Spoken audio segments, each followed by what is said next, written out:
oligopolizada, eu diria antes oligopolizada, mas os outros meios estão tão fracos que hoje nós temos praticamente um monopólio, que é o monopólio das organizações Globo.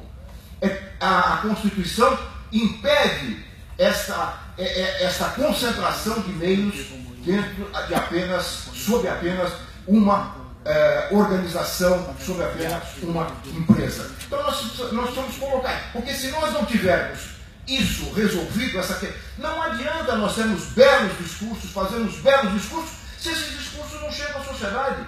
Vamos continuar falando com nós mesmos? Nós vamos ter veículos que façam com que essas ideias que foram brilhantemente debatidas aqui, mas que estão no universo da academia, que estão no universo das organizações sindicais, mas que têm muita dificuldade de chegar à recuperação do sentido público da empresa Brasil de Comunicação, que foi um grande avanço no governo, do Partido dos Trabalhadores, do governo Lula, e que foi totalmente desconstruída pelos golpistas que assumiram o poder no Brasil. Eles transformaram uma entidade pública numa entidade estatal. Numa organização estatal que rompeu com aquilo que a EBC tinha de melhor, que era o seu conselho curador, que representava a sociedade e que dava a ela um caráter público. A sociedade estava lá. Está aqui presente a Rita, que foi a presidente, hoje é a presidenta caçada do conselho curador da EBC. Nós não podemos ter mais comunicação só nas mãos de empresários.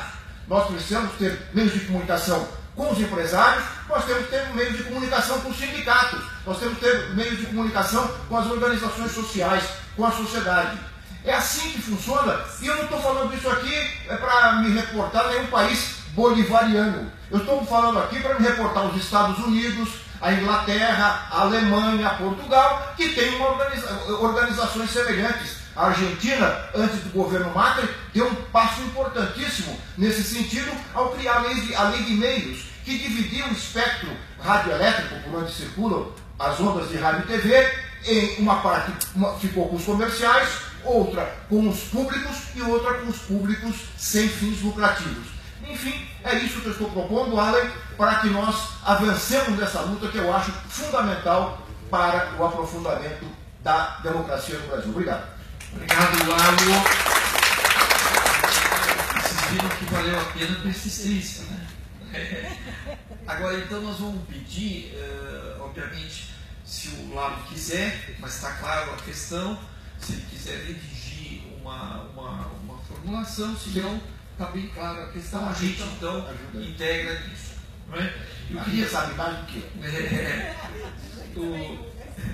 o José Rubem, agora, ele é médico sanitarista. Eu tenho um orgulho muito grande de tê-lo reencontrado depois de muitos anos, porque o José Rubem foi o presidente do CEPES, em 1976, que foi uma entidade, o Centro Brasileiro de Estudos da Saúde, CEPES. Aí eles montaram uma revista e foi um dos embriões da questão, Carnijo, da formulação do SUS. Presidente da Sobravini também. E, como é que é? Presidente da Sobravini. Sim, de vigilância de medicamentos, portanto ele tem uma ponte umbilical com a área farmacêutica. Ele é um farmacêutico de carteirinha também. Tá certo? Agora, A tese dele de doutorado é um curso sobre a questão dos medicamentos. E Zé Rubem, então. Eu estou comovido. Pronto, tá vendo? Então, o microfone é teu, Zé Rubem. Bom, é com imensa satisfação e orgulho, né, que recebi o convite da CNTU através do Vale Aberto. E eu estou realmente encantado com a qualidade das preleções, das observações, dos pequenos comentários que foram feitos aqui hoje. E é necessário, naturalmente, que cada milhares, dezenas, centenas de temas que foram levantados aqui, mereçam, não é, um aprofundamento específico, não é, divulgado para os interessados, o público, os conselheiros, enfim, quem desejar participar. E eu quero fazer só duas observações. A primeira delas, quem me chamou a atenção foi o nosso querido mestre de cerimônias, né? Porque comentou o logótipo do Brioca. E aí eu me dei conta, não é? Com a minha insuficiente conhecimento da história do Brasil, o que teria acontecido em 1922, né, além da Semana de Arte Moderna. E aí, eu já estou na fase da chamada quase velhice. Né? A quase velhice, todos vocês, aqui uma grande parte, está. Ela vai até os 74 anos. A quase velhice. A partir de 75 é que as pessoas são velhas. A partir de 85, as pessoas são muito velhas. E a partir de 95, as pessoas são ultra velhas. Isso é uma classificação que eu criei. Então, a maioria de nós somos quase velhos. Né? E, ou seja, começamos a estudar, não é? Nos anos 50, não é? Os primários da época, né? E toda eu achei muito engraçada a expressão além, eu acho que você criou de deformas, né? Não fui eu não, foi o Guilherme. É o meu Guilherme. Então é o seguinte, realmente nós temos uma deformação sistemática, né? Sistemática que começa no curso primário. Claro, há recentemente, poucos anos atrás, avanços, né? Avanços, mas eles ainda não são preponderantes. De modo que a gente não aprende, né, que a história republicana do Brasil é uma história de golpes sucessivos. Nada mais, nada menos do que isso. E aí eu fiquei pensando, quem é que até 1922, não é, pensou a perspectiva do Brasil que era o Brasil nesta ótica.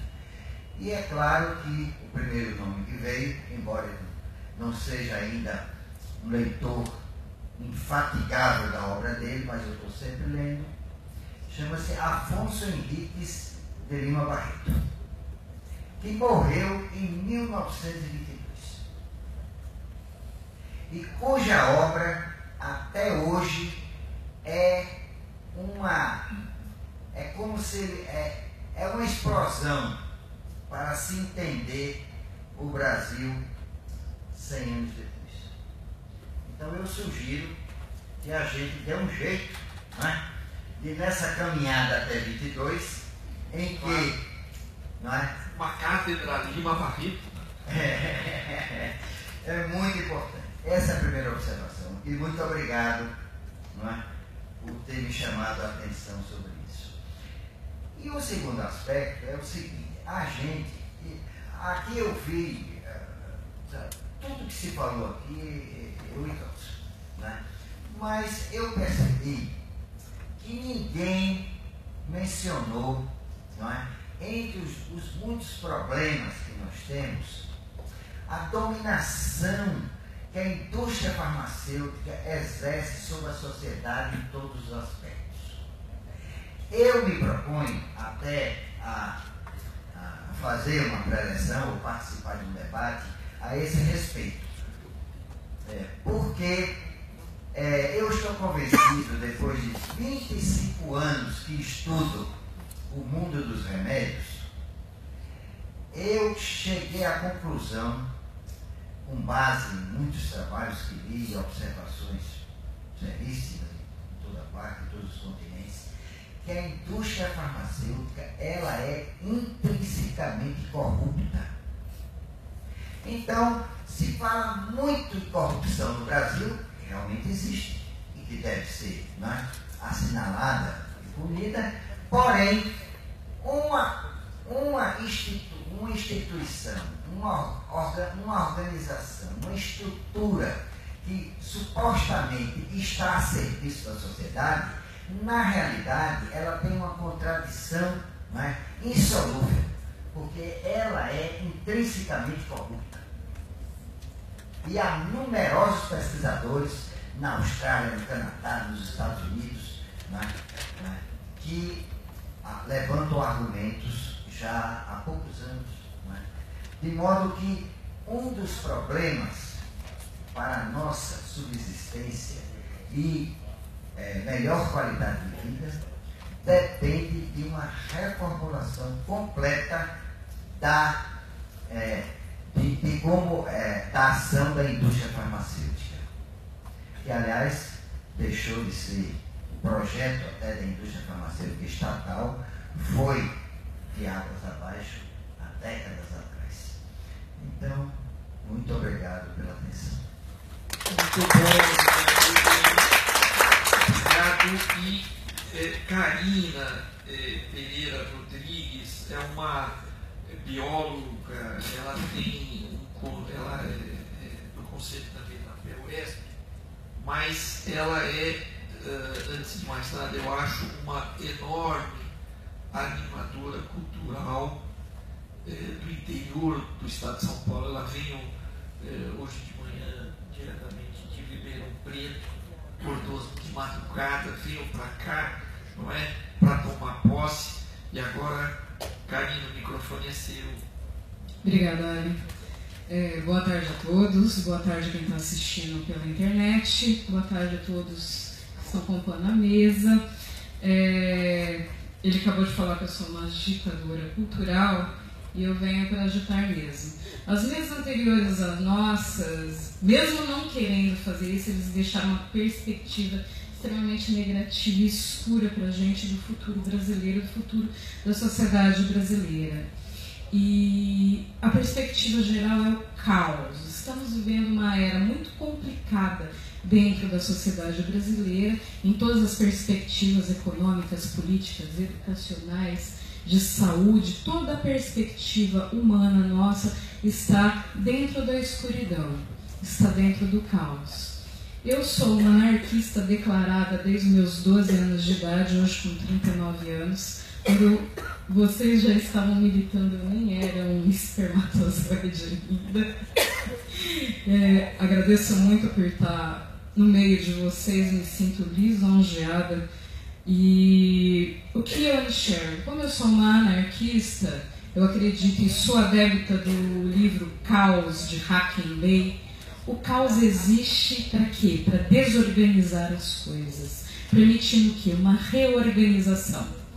Certo? Como a gente tem um momento agora de extremo caos dentro da sociedade brasileira, a gente tem os meios, sindicatos, confederações e principalmente a CNTU, que engloba tantas federações e tantas organizações dentro dela, nós temos os meios e a mão na massa para fazer o quê? Para fazer a reorganização da sociedade brasileira. E nós temos essa capacidade, porque apesar de tantas perspectivas negativas que nos deram hoje, a realidade, a mudança de realidade, a mudança filosófica da humanidade, a mudança ideológica da humanidade sempre começou em pequenos grupos.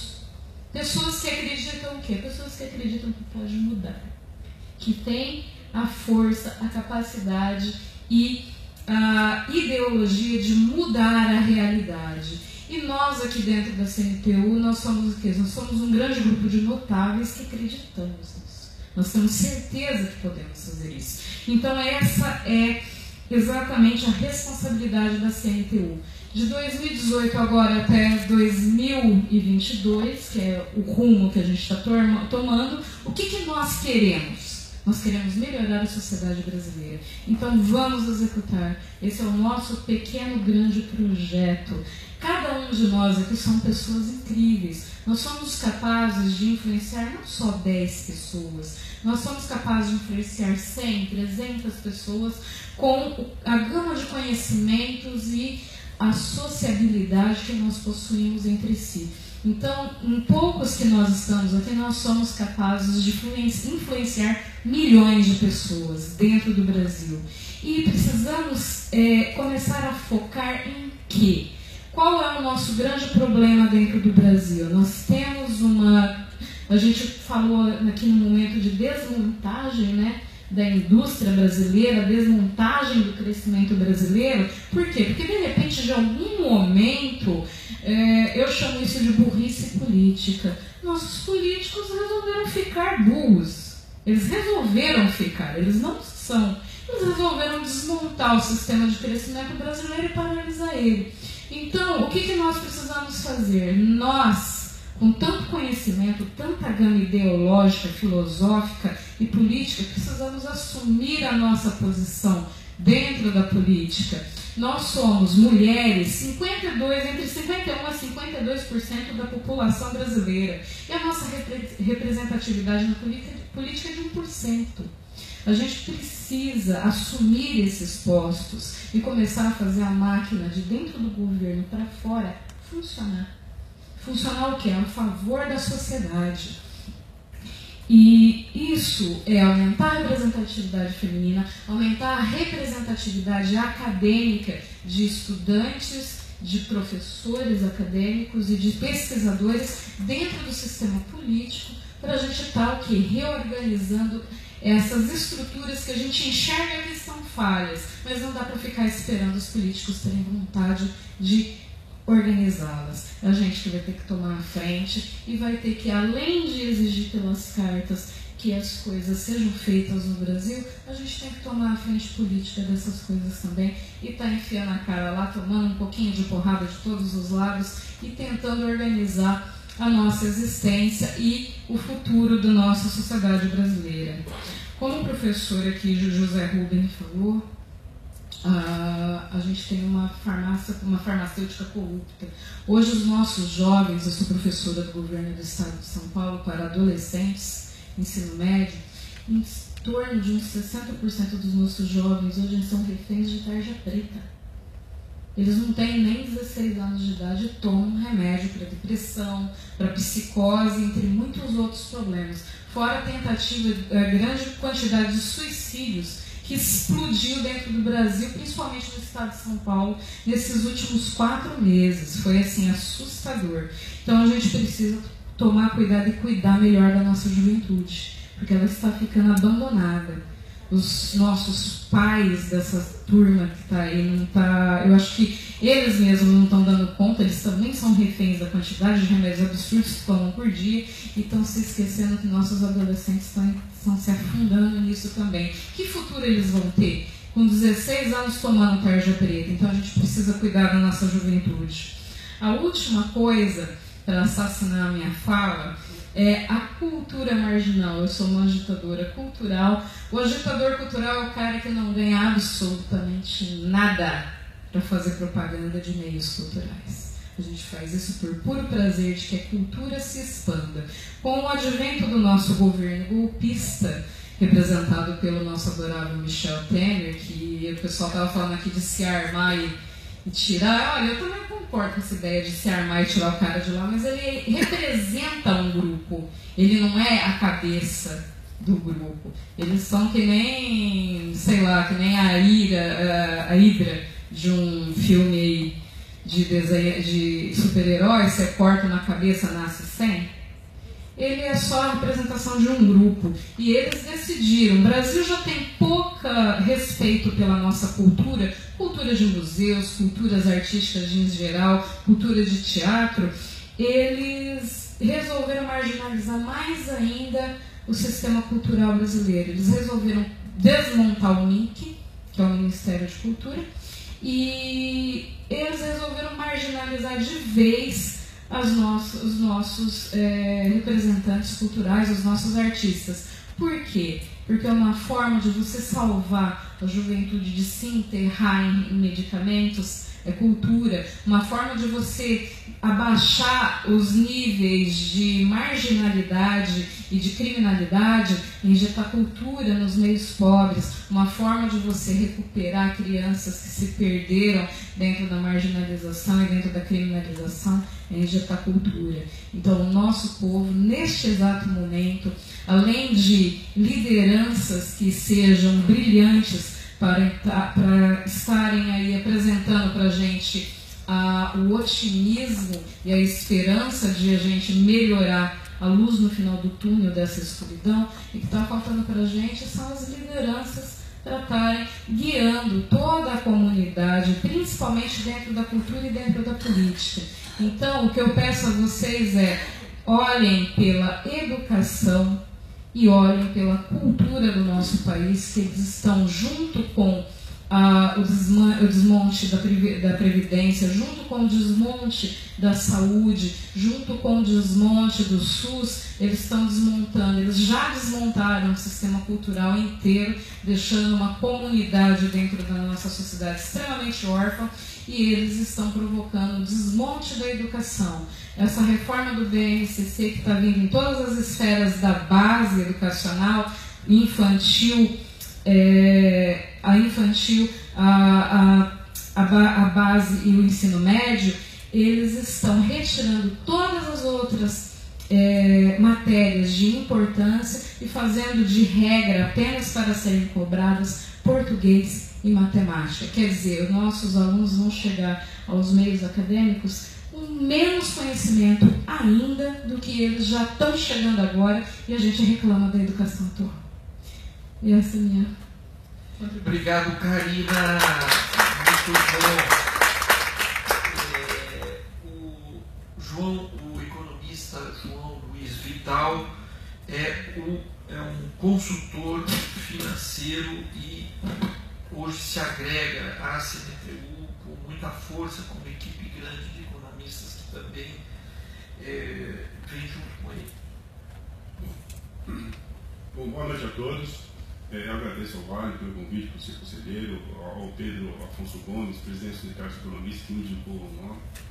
Fico feliz em fazer parte desse conselho. Eu passei a tarde toda aqui, desde as 14 horas, e eu vi que a CNTU é muito interessante, porque é um grupo heterogêneo de pessoas que produzem conhecimentos e que realmente pode indicar soluções para um momento crítico que o país atravessa, sobretudo a economia.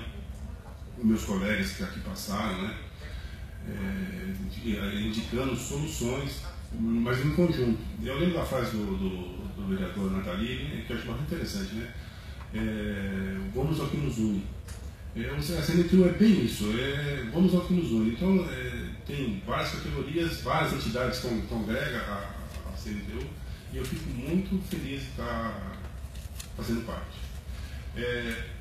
Eu queria lembrar uma frase do Winston Churchill, que ele dizia o seguinte, que a democracia é a pior forma de governo, depois de todas as outras. Então, hoje o país atravessa uma crise econômica, por causa de uma crise política gigante que nós estamos num governo golpista, e essa situação está gerando um desemprego imenso. Nós tínhamos políticas equivocadas, políticas econômicas equivocadas no governo Dilma, no segundo mandato dela principalmente, que culminou com a ruptura do governo dela. Essa ruptura trouxe políticas econômicas insanas, né, ao meu ver, a PEC dos gastos é um erro crônico, é um crime contra a nação, e que está tirando investimentos que poderiam gerar saúde, educação, investimento, outros, e poderia estar gerando empregos. A ordem é essa: o governo ele sai investindo, e aí entra a iniciativa privada, e não o inverso. O governo que toma a iniciativa de abrir infraestrutura de investimentos para crescimento econômico e resolver, então, a situação que o país hoje atravessa. Eu agradeço mais uma vez, né, a minha curta participação, de estar aqui fazendo parte com você. Muito bom, João. Obrigado aí. Nosso companheiro Alcides Valente, ele é um companheiro de muitos anos, ele é técnico químico, jornalista também, e nós nos encontramos há muitos anos atrás nas boas lides da CETESB, Carlão. Não é? Então, Alcides, um grande prazer tê-lo aqui conosco. Boa noite a todos. Eu queria agradecer ao Alan pelo convite, que é uma honra fazer parte. Acho que você foi muito feliz, uma entidade muito plural, principalmente nos tempos de hoje, das redes sociais, onde todo mundo acha que é o dono da razão, e o pior é que ninguém é, né? Se pelo menos fosse um pouco. Então, e sempre foi assim essa entidade. É impressionante como eu fui diretor do Sintaema, presidente do Conselho de Representantes Funcionários da CETESB, Carlão também, o Valdo que estava aqui, mas teve que sair, e a gente fazia campanha unificada, salarial juntos. E a gente sempre, às vezes, claro, você tem várias entidades, você tem divergências e tal, às vezes um quer radicalizar mais, outro menos, mas a gente sempre foi uma entidade que sempre soube conversar, a gente sempre caminhou junto e sempre conseguiu bons frutos para a categoria. Então, mais uma vez, eu vou ser bem rápido. Eu espero que essa entidade tenha longa vida. Eu tenho a impressão que depois dos discursos de hoje, que se o Brasil não sobreviver, a CNT e o Sindicato de Engenheiros sobreviverá. Muito bom, Alcides, obrigado aí. É isso mesmo. E eu queria agora proceder, nós estamos na fase final dessa Assembleia do nosso Conselho Consultivo, né, saudar todos os novos 58 conselheiros de todas as regiões do país que tomam posse hoje de maneira, vamos assim, presencial e virtual, não é?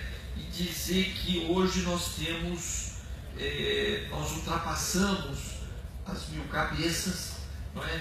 Estamos com 1.375 lideranças em todo o país, na ideia de sermos em 2022 22 mil conselheiros. E muitos perguntam, puxa, mas como? Raul, nós estamos aqui com 1.375, como daqui a 3 anos nós vamos estar com esse número?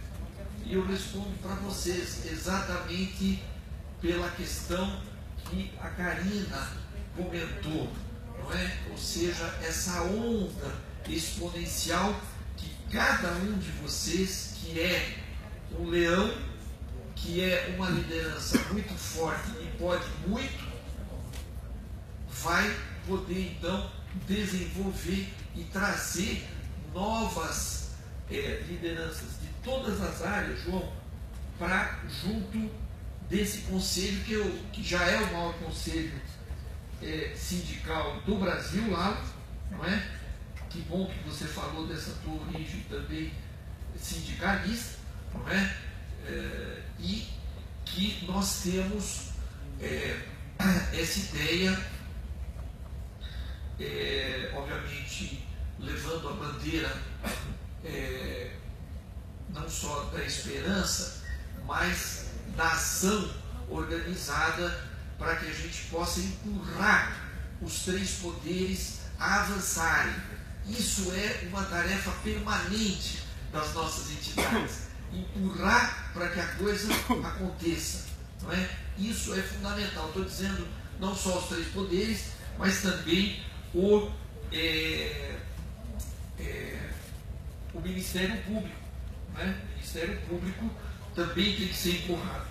E eu queria chamar aqui a nossa mais jovem conselheira aqui presente, a Marceli, que esteve, vamos assim, quando ela se integrou ao Conselho da CNTU anos atrás, ela nos brindou então com grandes falas, e hoje ela vai ser a nossa companheira, a nossa engenheira, que vai ler a nossa carta aberta. Marceli.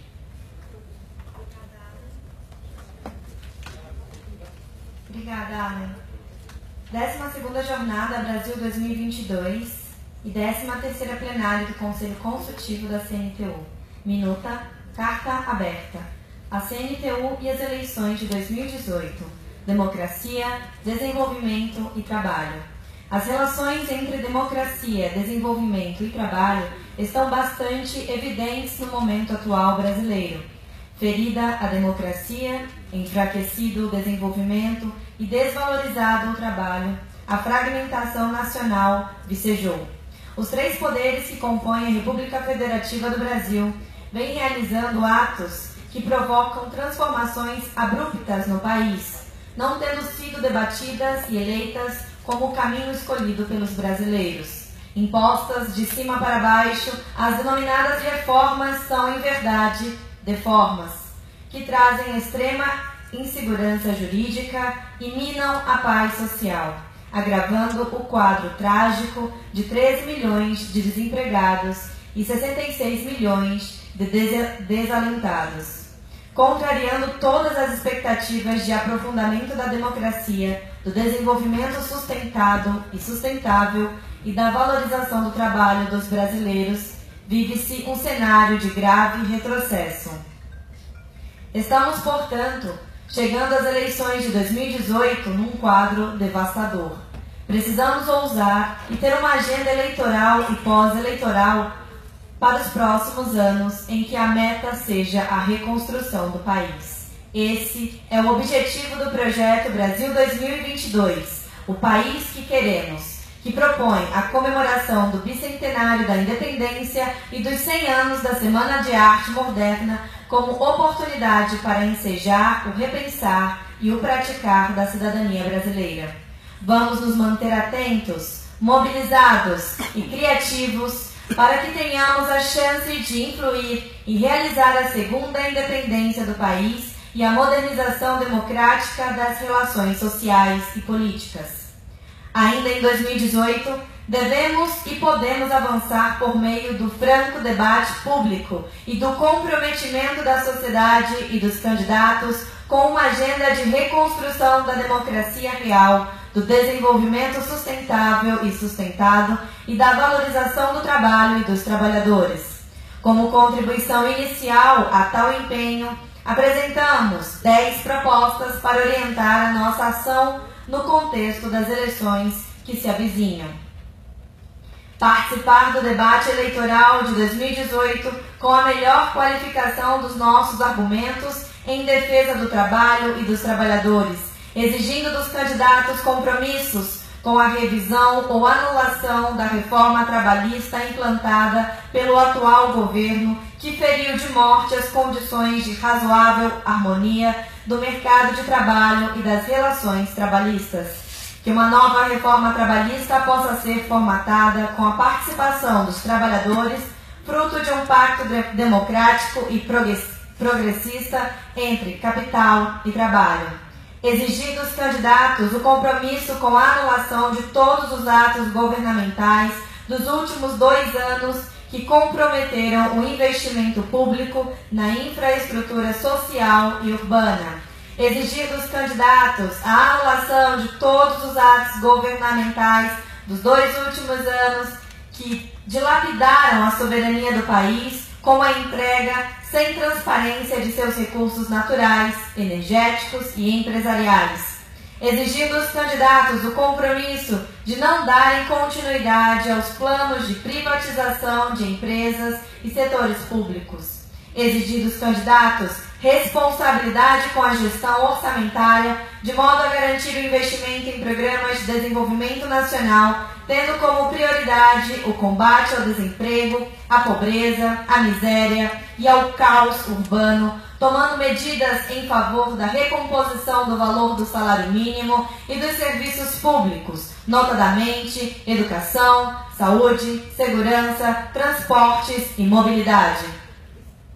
Exigir dos candidatos compromissos firmes, com medidas que assegurem a saúde dos trabalhadores e dos consumidores, rejeitando medidas na agricultura e indústria que comprometam o bem-estar social e os ecossistemas. Defender mais ciência, tecnologia e inovação na Amazônia e repelir as ingerências estrangeiras recolonizadoras.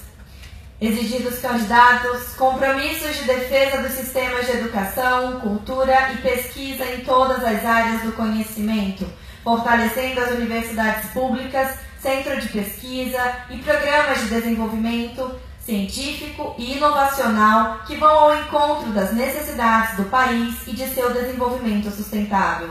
Exigir dos candidatos extremo compromisso com o Estado democrático de direito, o combate ao abuso de poder e a politização e partidarização dos sistemas de justiça. Exigir dos candidatos o compromisso com os direitos humanos e com a soberania do Brasil e o respeito à soberania dos demais países. Exigir dos candidatos compromissos com a nação brasileira, com a renovação dos laços sociais e culturais a partir de necessidades, valores, crenças e desejos do povo brasileiro, pela prosperidade distribuída, pela vida e pela paz. São Paulo, 10 de agosto de 2018.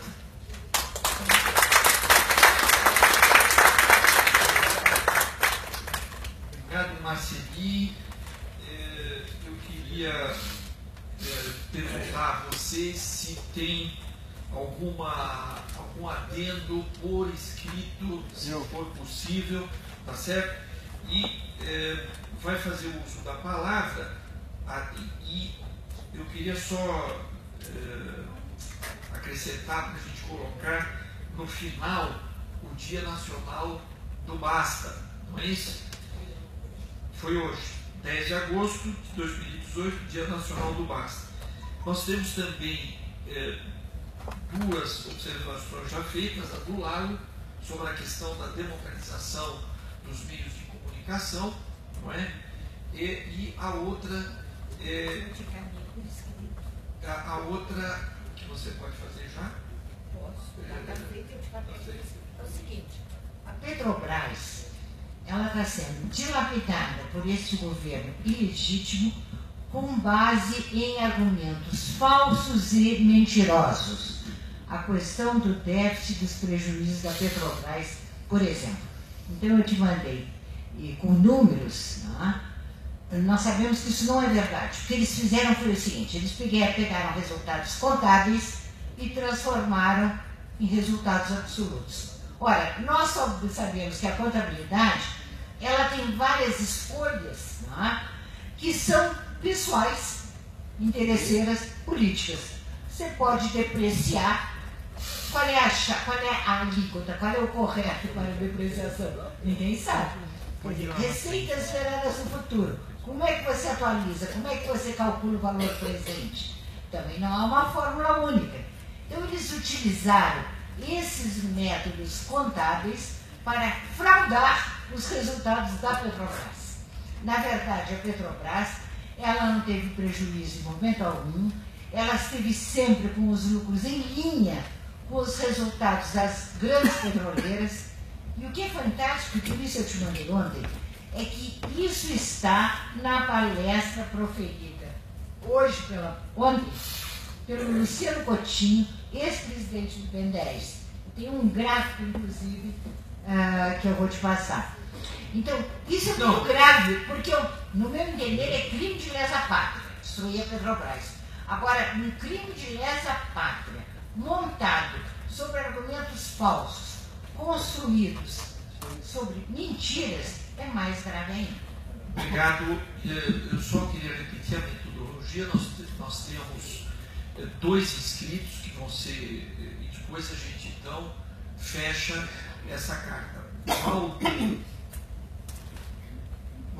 quando eu levanto o árbitro, penso que vou falar da urna eletrônica, mas não vou falar da urna, que é altamente fraudável e pode comprometer, ou que compromete tudo que se discutiu aqui. Porque a defesa da democracia com urnas fraudáveis, facilmente fraudáveis, compromete tudo. Eu sou Walter Del Pica, pessoa titular da Poli, engenheiro eletrônico, e com 40 anos em informática. Eu queria dizer dois adendos aqui. Um sobre a auditoria da dívida, que não foi falado aqui. Um conselheiro aqui, o Cordioli, que é conselheiro nosso aqui também, me mandou um estudo sobre a dívida, ele faz parte do grupo da auditoria, que é assustador. Eu vou mandar para o Everton logo que tiver uma. Tem um irmão, só que puder mandar. O Brasil, a média de pagamentos que está sendo feito, corrigido para o valor de hoje, desde o Fernando Henrique, Lula, Dilma e o Temer, está dando 2,4 bilhões por dia. Esse é o valor corrigido. E o Brasil já pagou 26 trilhões, que é chamado de amortização, mas não é juro, porque a dívida está sempre crescendo. Esse estudo, a auditoria da dívida, no Equador levou a 1/3 da dívida que era. Porque há vários golpes e tudo isso está na mão de bancos. Né?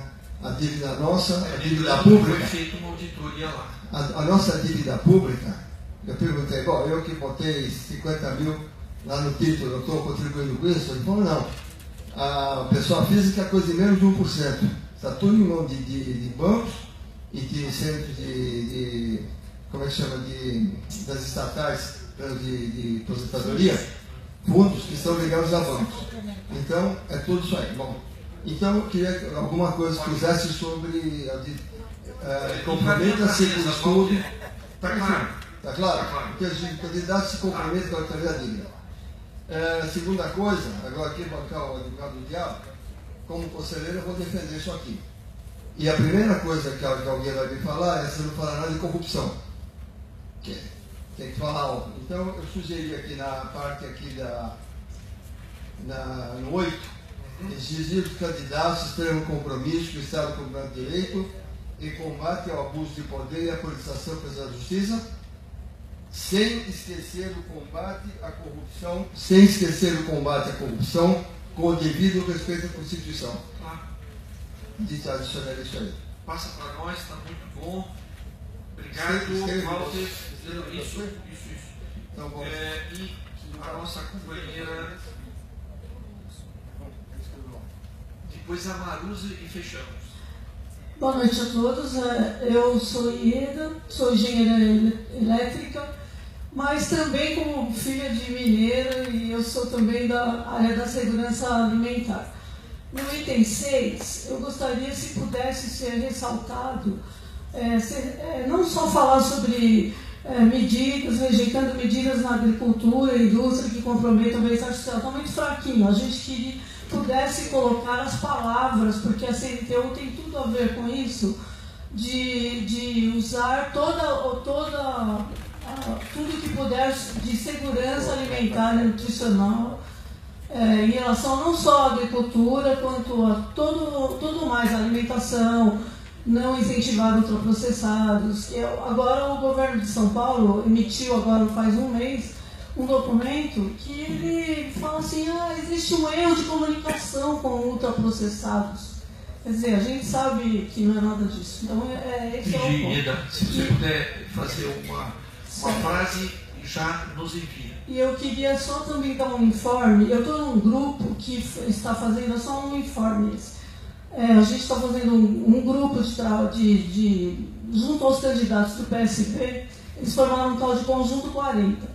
Trata-se de candidaturas coletivas. Então ninguém vai aceitar, a Constituição também não permite, lá assim tudo, o TSE não permite, porque a Constituição deixa você ter livre associação. Mas aí eles vão, acho que, fazer vistas grossas e nós elegemos uns porta-vozes de federal, estadual. São dois ainda estão sob júdice, 2 já foram aprovados, já tem número e tudo. E essas candidaturas vão abraçar a co-candidaturas por temas, segurança alimentar, saúde, educação. Então, é muito interessante, fiquem de olho nessas candidaturas, porque parece que tem 13 grupos tentando fazer isso também. Obrigado, Ieda. Marusa, nossa diretora da CNTU e da FENAFAR. Recém-eleita, uma semana. Isso. Olha bem, ali no item 1, que está que uma nova reforma trabalhista possa ser formatada, como do número 2 para frente, está exigir dos candidatos, eu acho que deveria constar, exigir dos candidatos revogar a reforma trabalhista. Pronto. Esse negócio de... né? E a outra coisa...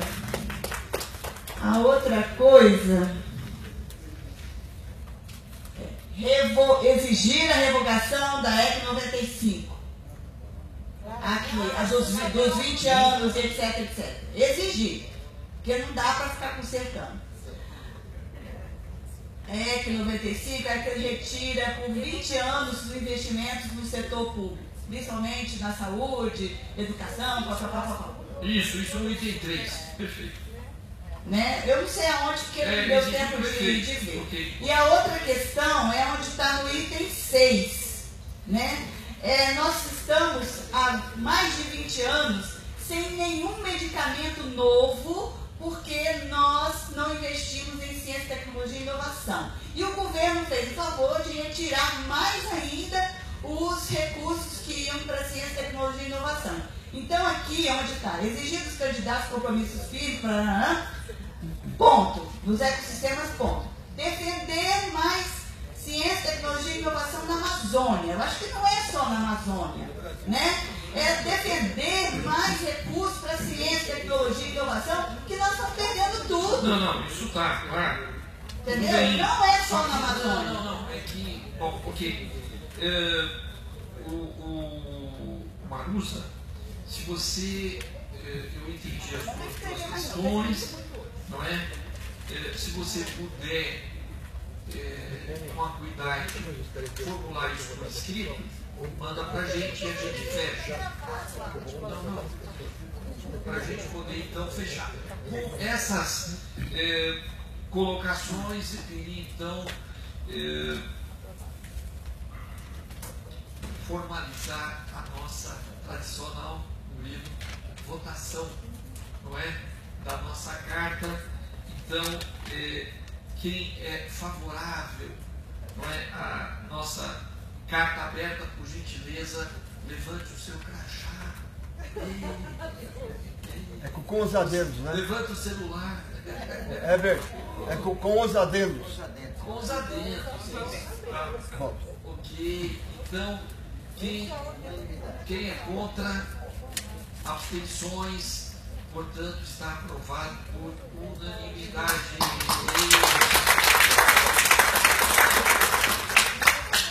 Parabéns aí, e gostaria de pedir a nosso presidente Murilo Pinheiro que você faça o nosso encerramento. Antes disso, eu só queria comentar e comunicar que nós recebemos do presidente do Sindicato de Jornalistas uma saudação para a 13ª plenária, Murilo, sobre a questão do audário. Né? Então, eu quero fazer esse registro e a gente depois coloca ela no nosso portal. Obrigado. Bom, como são agora, que horas aí, Paulo? 19h40, nós temos mais 2 horas. Então dá tempo da gente aqui falar umas 2 horas sobre ela. Eu quero rapidamente agradecer a todos vocês, parabenizar a cada um de vocês por mais esse evento. Acho que cada vez mais a gente contribui para o Estado, para o país, para a grandeza das nossas profissões. Então, parabéns a vocês, obrigado pela contribuição, por estar aqui até essa hora, e vamos todos festejar a eleição de 2018 votando bem.